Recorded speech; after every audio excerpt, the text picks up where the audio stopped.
Morning friends. देखिए, इस video में हम बात करने वाले हैं कि एक महान टीचर कैसे बना जा सकता है। महान टीचर बनने के लिए सबसे पहले तो आप ये जानिए कि आप टीचिंग कर क्यों रहे हैं। वाई टीचिंग, ये सबसे इम्पॉर्टेंट क्वेश्चन है आपके लिए कि मैं पढ़ा किस ले रहा हूँ। प्रसिद्धि के लिए, सम्मान के लिए, पैसे के लिए।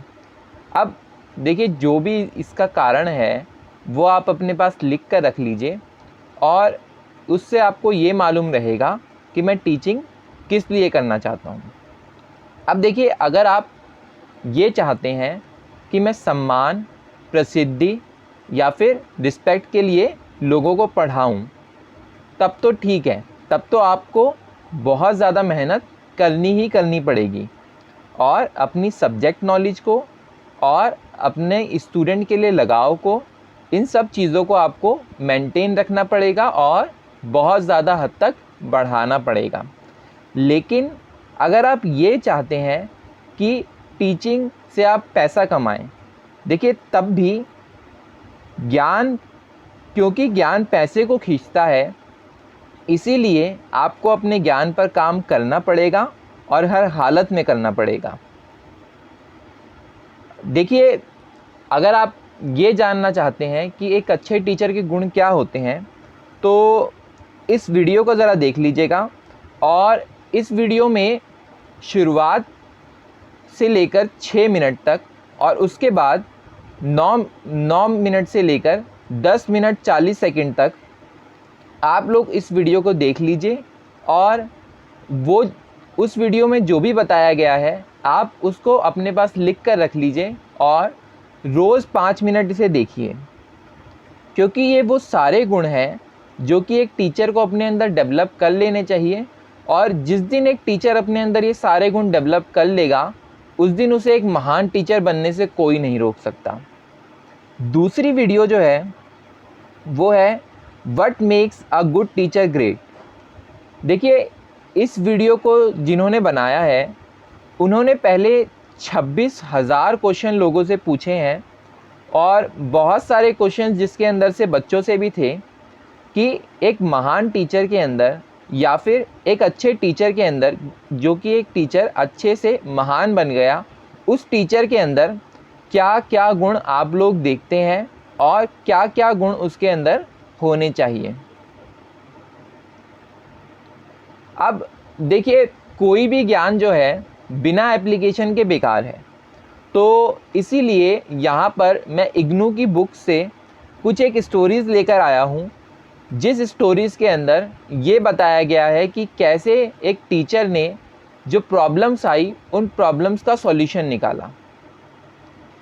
देखिए, मंजू जो थी वो एक स्कूल की टीचर थी और वहाँ पर एक कॉलोनी में कारपेट क्राफ्ट्समैन बहुत ज़्यादा थे, ठीक है, दरी बनाने वाले लोग बहुत ज़्यादा थे। अब जो लोकल्स थे, क्योंकि वो दरी बनाने में एक्सपर्ट थे, तो मंजू ने एक चीज़ क्या रियलाइज़ की, उसने रियलाइज़ की कि बच्चे जो हैं वो अपने पेरेंट्स के साथ काम कर रहे हैं एक्स्ट्रा इनकम जनरेट करने के लिए। अब इसकी वजह से क्या हुआ कि बच्चे क्या होते थे, स्कूल के अंदर कम आते थे या फिर कई बार तो बच्चे स्कूल के अंदर आते ही नहीं थे। तो मंजू ने इसका एक सॉल्यूशन सोचा कि मैं क्या कर सकती हूँ कि बच्चे मेरे पास आए। तो उसने उनके माँ बाप को कन्विंस किया कि ठीक है, आप इनको स्कूल भेज दीजिए और मैं इनको कुछ समय दे दिया करूँगी अपने क्राफ्ट को प्रैक्टिस करने के लिए, यानी दरी बनाने के लिए। अब उसने बच्चों को डोरमैट्स, वॉल हैंगिंग्स, ये सब चीज़ें बनाने के लिए स्कूल आवर्स में ही परमिशन दे दी। अब इससे क्या हुआ कि बच्चे वो बना रहे थे, अब एब्सेंटिज्म की प्रॉब्लम ख़त्म हो गई। इसके बाद दूसरी जो चीज़ उन्होंने की वो ये की कि इनकी जो सेल थी डोरमैट्स की या फिर जो कारपेट की, इन सब चीज़ों को ऑनलाइन प्लेटफॉर्म के थ्रू बढ़ाया और ऑनलाइन प्लेटफॉर्म के थ्रू जब प्रमोट किया गया तो इनके पास क्या होने लगी, सेल आने लगी। अब इनके पास जो है इनकम भी इससे जनरेट होने लगी ताकि ये अपनी ज़िंदगी को अच्छे से चला सकें। अब ये जो छोटी सी ये जो प्रॉब्लम आई बहुत बड़ी, इसका कितनी आसानी से सॉल्यूशन मंजू जी ने निकाल दिया। ठीक है, तो इससे क्या हुई, इनकी एब्सेंटिज्म की प्रॉब्लम ख़त्म हो गई और इसने लर्निंग को भी प्रमोट किया बच्चों की। दूसरा जो एग्ज़ाम्पल है वो एक टीचर थे शंकर डोवाल। उन्होंने क्या किया कि जब वो प्रॉफिट लॉस और परसेंटेज पढ़ाते थे बच्चों को, तो उन्हें एक दिक्कत आती थी कि जो उस एज के बच्चे थे उन्हें ये मनी ट्रांजैक्शंस जो है वो तो बहुत अच्छे से समझ में आती थी, बट ये जो प्रॉफिट लॉस का जो सिस्टम है वो उनके पल्ले नहीं पड़ता था। तो उन्होंने ये काम किया कि उन्होंने एक कोऑपरेटिव स्टोर टाइप का अरेंजमेंट करवाया। इसके लिए उन्होंने उनके माँ बाप से बात की और उन्हें कन्विंस कर लिया कि ये जो एक्टिविटी है, ये जो मैं करा रहा हूँ, ये बहुत ज़्यादा इम्पॉर्टेंट है इनके लिए। अब जब बच्चों के पेरेंट्स मान गए तो उन्होंने कुछ कुछ सामान भी अपने घर से भेजा ताकि ये जो एक्टिविटी है वो ऑर्गेनाइज हो सके। अब जो शंकर जी थे उन्होंने जो कम्युनिटी के लोग थे, ठीक है, आसपास जो समुदाय के लोग थे, उन लोगों को बुलाया और ग्राहक के तौर पे बुलाया। और बच्चों का क्या काम था, बच्चों का काम ये था कि वो सारी की सारी एक्टिविटीज़ ऐसी मेंटेन रखें जिससे क्या हो, उनकी सेल्स बढ़ें। और सेल्स बढ़ाने के लिए जैसे उन्हें डिस्काउंट भी देना पड़ेगा, ठीक है, और बल्क में अगर कोई बाय कर रहा है तब हम किस तरीके से डील करेंगे, और या फिर कोई रिटेल में बाय कर रहा है तो हम उस तरीके इसको कैसे मेंटेन रखेंगे। ये सारी बातें बच्चों ने वहाँ से सीखी। अब देखिए, ये जो पूरा प्रोसेस था, इससे बच्चों ने जो सीखा उससे कॉस्ट प्राइस बच्चों को बहुत अच्छे समझ में आ गया, सेलिंग प्राइस बहुत अच्छे समझ में आ गया, मार्क्ड प्राइस बहुत ज़्यादा अच्छे समझ में आ गया, प्रॉफिट, डिस्काउंट और परसेंटेज का भी पूरा खेल उन्हें समझ में आ गया।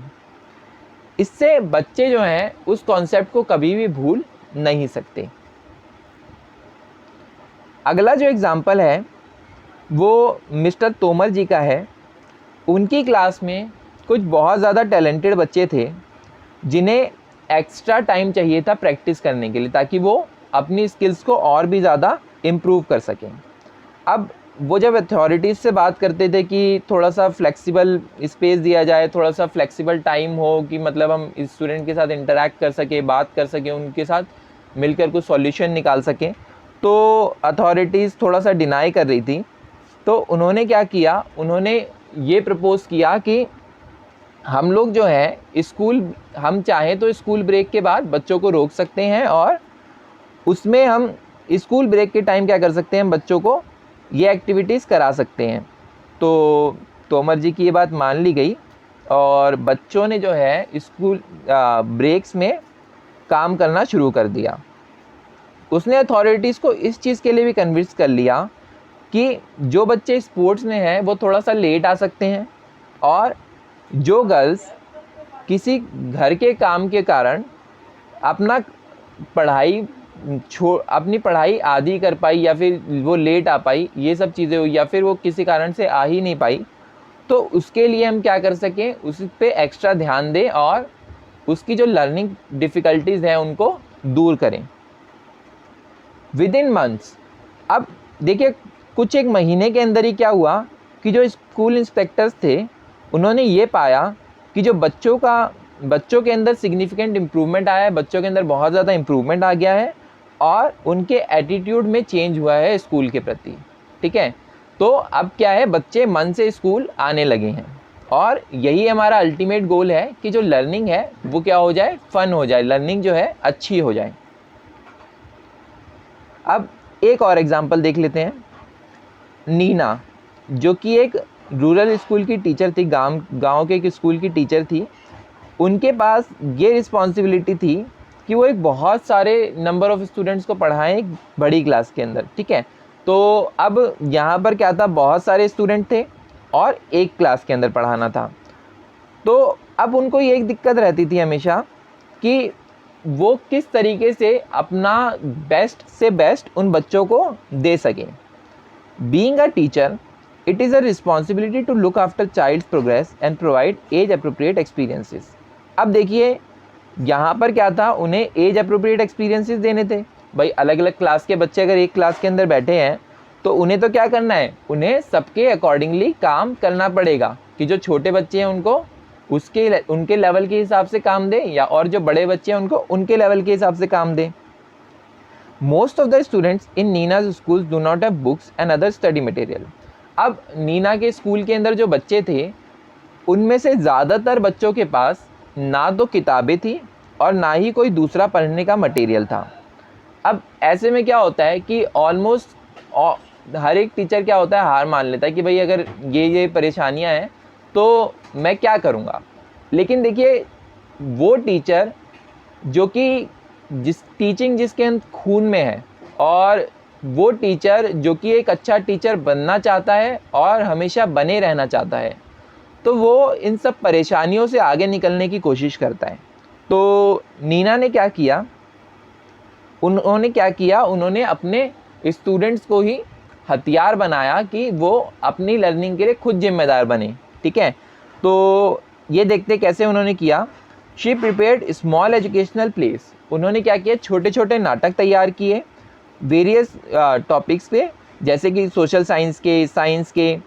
और उन्होंने क्या किया, जो बड़े बच्चे थे उनको भी क्या किया, उस चीज़ का हिस्सा बना लिया, जो हमारा प्लेज हो रहे थे उनका हिस्सा बना लिया। अब जो बड़े वाले स्टूडेंट्स थे, जो एल्डर स्टूडेंट्स थे, उन्होंने क्या किया, उन्होंने अपनी कुछ किताबें डोनेट की और कुछ मटेरियल्स भी दे दिया जो कि रेफरेंसेस थी। अब ये जो बच्चे थे उन्होंने क्या किया, बुक्स कलेक्ट की, उन्होंने ओल्ड बुक्स को रिसाइकल कर दिया और उन्होंने क्या किया, बच्चों के साथ मिलकर टेक्स्ट को पढ़ा। ठीक है, बच्चों को जो भी परेशानियां आ रही थी, जो छोटे बच्चों को जितनी भी परेशानियां आ रही थी, या फिर छोटे बच्चों को कुछ चीज़ समझ में नहीं आ रही है, तो उन सब चीज़ों में बड़े बच्चों ने मिलकर हेल्प की। अब देखिए इस सब चीज़ों से क्या हुआ, they identified common themes which could be understood by most of the children. अब उन्होंने क्या किया, यहाँ से एक सॉल्यूशन निकाल लिया कि अगर हम ये बातें करें तो 6ठी का बच्चा, 7वीं का बच्चा, 8वीं का बच्चा, ये सारे के सारे बच्चे क्या होंगे, उस चीज़ को समझ पाएंगे। तो उन कॉमन टॉपिक्स को निकालने के बाद, जैसे कि उन कॉमन टॉपिक्स से एग्जांपल अगर हम लें तो इन्वायरमेंटल जो मुद्दे हैं, ठीक है, पर्यावरण से जुड़े मुद्दे, पानी संबंधी समस्याएं, या फिर हाइजीन से रिलेटेड कोई प्रॉब्लम है, या फिर ऑर्गेनाइजेशन ऑफ पंचायत, इन सारे मुद्दों पर उन्होंने प्लेस तैयार किए। These plays provided enough knowledge. On her own, it would have been difficult for Nina to teach all the students, all the topics to all her students. Almost all the students got the key ideas through these educational plays. अब देखिए अगर नीना खुद से वो सब topic पढ़ाती तो उसके लिए बहुत ज़्यादा मुश्किल हो जाता, क्योंकि ना तो कोई रिसोर्सेज अवेलेबल थे, ना कोई बुक्स अवेलेबल थी, ना बच्चों को भी अलग अलग लेवल के बच्चे थे। तो यहाँ पर जब बच्चों को एक साथ मिला लिया गया, बच्चों की मदद ले ली गई, तो उनके लिए समझना और समझाना दोनों ही काम क्या हो गए, आसान हो गए। This activity also brought out of school children in contact with school children which later resulted in increase enrolment. अब देखिए इस एक्टिविटी से एक सबसे बड़ा फ़ायदा क्या हुआ, वो ये हुआ कि जो बच्चों का इनरोलमेंट रेट था वो बढ़ गया। अब कैसे बढ़ गया, क्योंकि जो बच्चे प्ले में थे, क्या हुआ कि बाहर के बच्चों को भी प्ले में आने की इजाज़त मिल गई। अब बाहर के बच्चे भी जब प्ले के अंदर आ गए तो धीरे धीरे उनका भी इंटरेस्ट बढ़ा कि देखिए यार यहाँ तो बहुत अच्छी पढ़ाई होती है, कि यहाँ पे तो खेल खेल में सिखाया जाता है। तो यहाँ पर बच्चों ने क्या किया, उस स्कूल को ज्वाइन कर लिया। अब ये एक लास्ट कहानी है जो हम इसमें पढ़ने वाले हैं और उसके बाद हम वीडियो को कंक्लूड करेंगे। देखिए एक स्कूल टीचर थे कुन्नी माहुला, जो कि डिस्ट्रिक्ट राजस्थान से थे और वो क्या थे कि वो जानते थे कि बच्चे क्या हैं, क्लास के अंदर ध्यान ढंग से नहीं दे रहे हैं। तो उन्होंने क्या किया, he realise that his student showed lowest little interest in learning and they often miss classes. अब वो ये देख रहे थे कि बच्चे ध्यान नहीं दे रहे हैं और क्लासेस भी मिस कर रहे हैं। तो उन्होंने ये चीज़ पाई कि जो उसके मोस्ट ऑफ द लर्नर्स थे वो फर्स्ट जनरेशन लर्नर्स थे और उनको बहुत कम सपोर्ट मिला था अपने घर से। देखिए फर्स्ट जनरेशन लर्नर्स वो लर्नर्स होते हैं जो कि जिनकी फैमिली के अंदर कोई पहली बार स्कूल जा रहा है, ठीक है। तो इससे क्या होता है कि घर पे कोई सपोर्ट करने वाला नहीं है, घर पे किसी को कोई आइडिया नहीं है कि पढ़ाई के अंदर क्या होता है और क्या नहीं होता है। दूसरी चीज़ ये भी माना जाता है कि जो जीन्स हैं उनको भी प्रिपेयर होने में फिर समय लगता है, क्योंकि अगर कोई फैमिली में कोई बच्चा जिसकी जनरेशन 3-4 जनरेशन्स पढ़ रही थी लगातार, तो ये माना जाता है कि जो अगली जनरेशन आती है वो भी क्या होती है, उनके गुणों को लेकर पैदा होती है। खैर, तो अब फैमिली से भी लो सपोर्ट था, तो यहाँ पर लो literacy standards for keeping many students out of the school. अब बहुत सारे बच्चे क्या थे, आउट ऑफ द स्कूल थे।